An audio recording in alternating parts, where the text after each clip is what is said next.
burst that bubble now. The elephant in the room, Gladiators. Yes. So obviously you were on the show 95 to 2000. You played probably one of the most fan favorite characters on the show, Vogue. Even I remember watching Vogue, and I actually am old enough to remember watching Gladiators as well. Because if you were on 95 2000, I'd have been yeah, you would have joined the year before I was born. So I was watching some reruns probably as well. But but yeah, you're obviously a fan favorite, and you also came back in 2009, I believe, for Legend Last Stand. We did, yes. So Gladiator, yeah, it was amazing. I mean, it was one of those massive, huge, iconic TV shows, which at the time, was the prime time Saturday night viewing. Massive. Whatever age, and it covered all the ages. Like you say, it covered, 3-year-olds up to 93-year-olds, and it was all that whole family because it was something for everyone on the show, and the kids loved it because they could shout at the TV and shout at Wolf, and it was like panto with sport, glamour, and yeah, action film and everything, all rolled into one. So the Saturday night was Baywatch, Gladiators, Blind Date. That was your three massive shows on a Saturday night. That's all you needed. So the older, the teens, the 20-year-olds, my friends were all now telling me they were getting ready, they were on their way out, they were getting ready to go out, or they're at uni, or, going out for clubbing or whatever. So they'd be like around early Saturday night watching, getting ready or eating or whatever. And then you have all the families and the young kids are at home and the grannies, everybody. So that was amazing, obviously. And then obviously, I think because the show had been on, I joined it obviously 3 years in. So it'd been on for like 8 years, and it was such an expensive show to put on. I mean, you can imagine the production cost, the amount of people involved. It was huge, and they did have huge viewing figures. But by then, or just starting to open up, and with things like Big Brother, where TV production companies could earn gazillions by people phoning in and voting and just drawing in people, in a completely different way to just, audience and show. People could participate almost from home in the show and have a say in who stayed and who went and all that type of proper gladiators. I still think they should do. And you had a live audience as well, didn't you, for the shows? We did some early on. Again, to TV shows generally the audience stuff is free. So they used to record all of the gladiator shows in the summer holidays, so all the kids could come. So it was 2 shows a day, so it was a long schedule. Yeah, 2 shows a day, 7,000 people twice a day in that arena. Wow. Yeah, so massive, Wow. massive. That's Um, amazing. so amazing, but quite. I mean, obviously, I'd competed and I'd performed in front of quite big crowds and audiences and things like that. But this was different because I was coming into it and I'd watched it.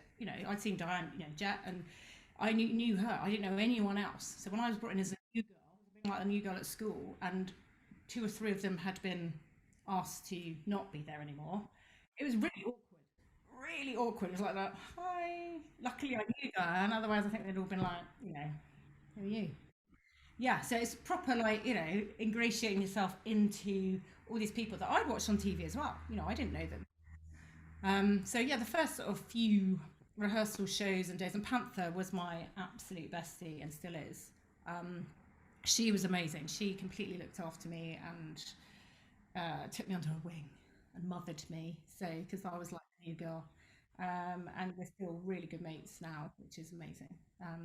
But yeah, so the show was obviously massive, and then after that, obviously, it came to an end. It came to a natural end where obviously just TV, everything had changed and moved on, and this style of TV wasn't as, I suppose, user friendly. For production companies, TV companies, it's just costing them millions.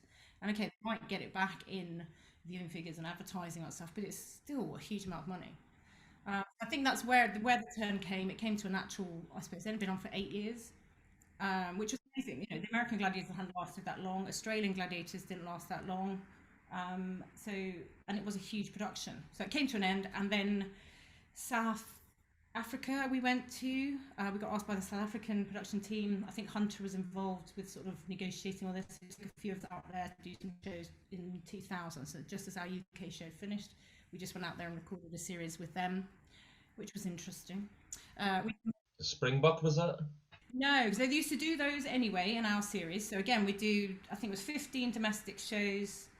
They used to do like, I don't know, 6 internationals, and then we'd have kids shows as well. It was called Train to Win. So you'd be a team captain for 2 kids, so one younger, one slightly older. A lot more pressure.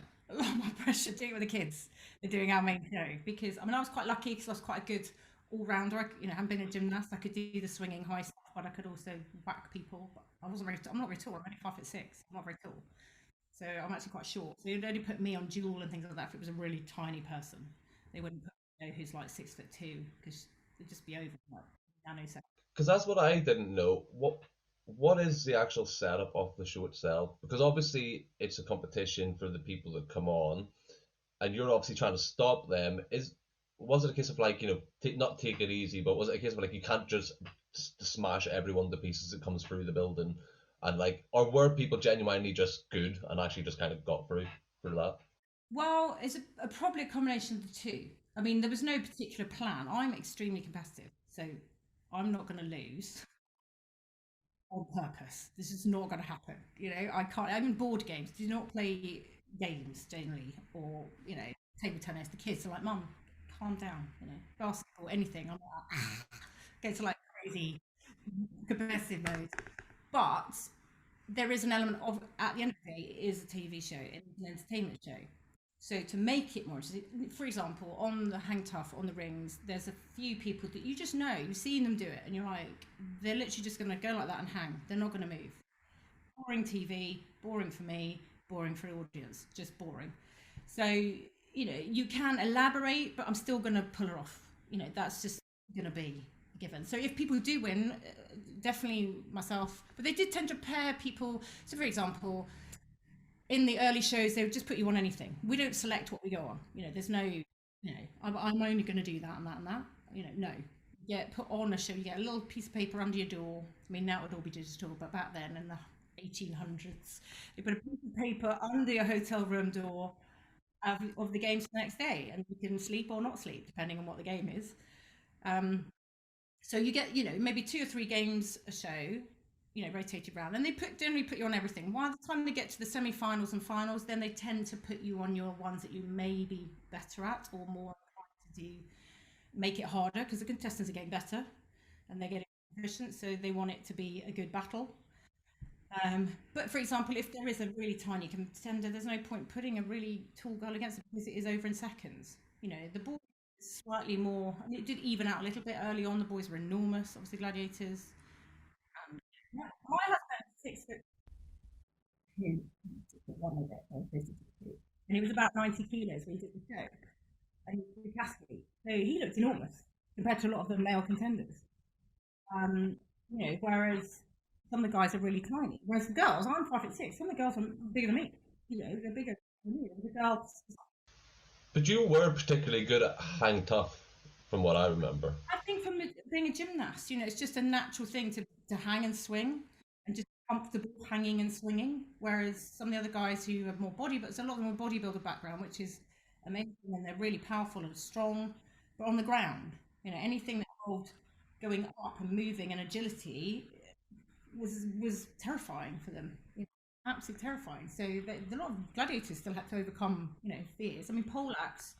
I remember there's a spinning poles. So these huge, big cylindrical poles, and they've got little steps that jut out.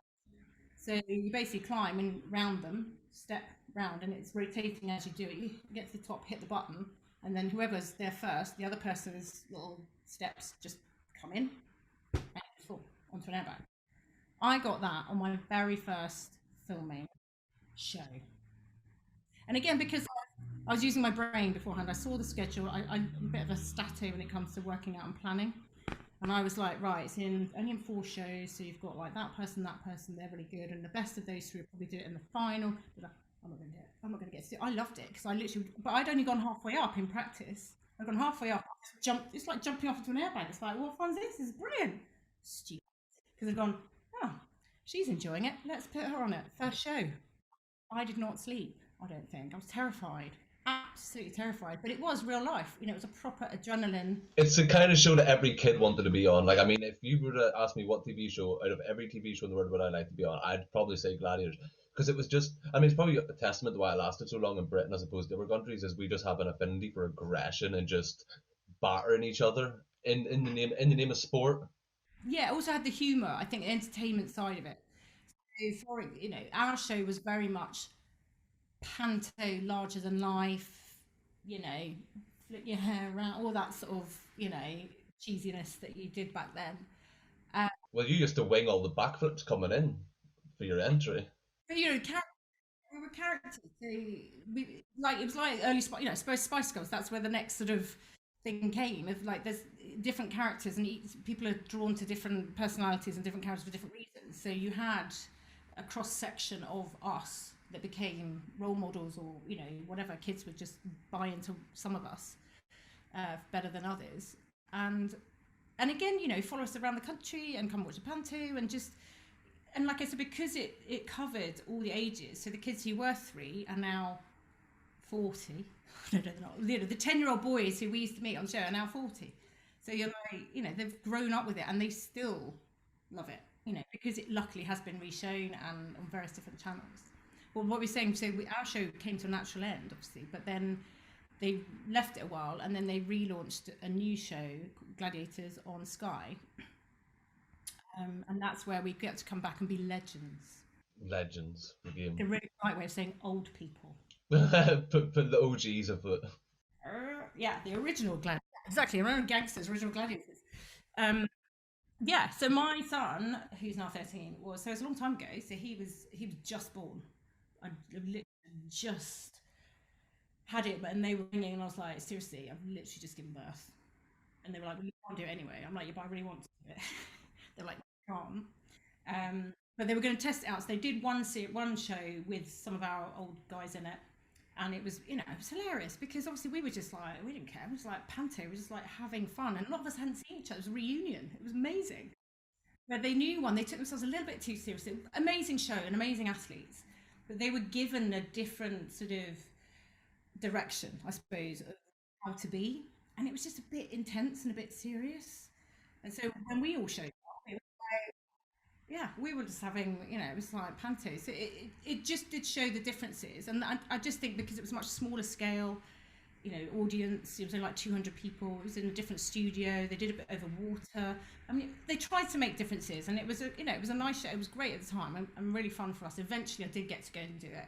I think my son was then about 9 months old or something, but they still wouldn't let me do some of the games.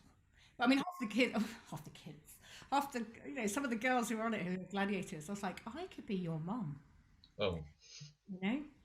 She was like, one of the girls was like 18 or something, or 19. I was like, and I'm one of the younger ones. So imagine the older ones. I was like, they're going to be your grandma. So it was fun. It was fun. And the fact to go back and be called a legend was great. And Ian Wright was presenting it. I think Kirsty Gallagher initially, and then Caroline Flack. Yeah. And would you go back and do it again? I don't know. I think I'd like to stand there with a microphone. Host it instead. Yeah. It's nothing to do with not being in Lycra. I just like to be on the other side of it now. Because, having been there, I think it's a good thing to have someone who understands it and appreciates it. That's why Ian was good. And that's, Fash was good because they were sportsmen.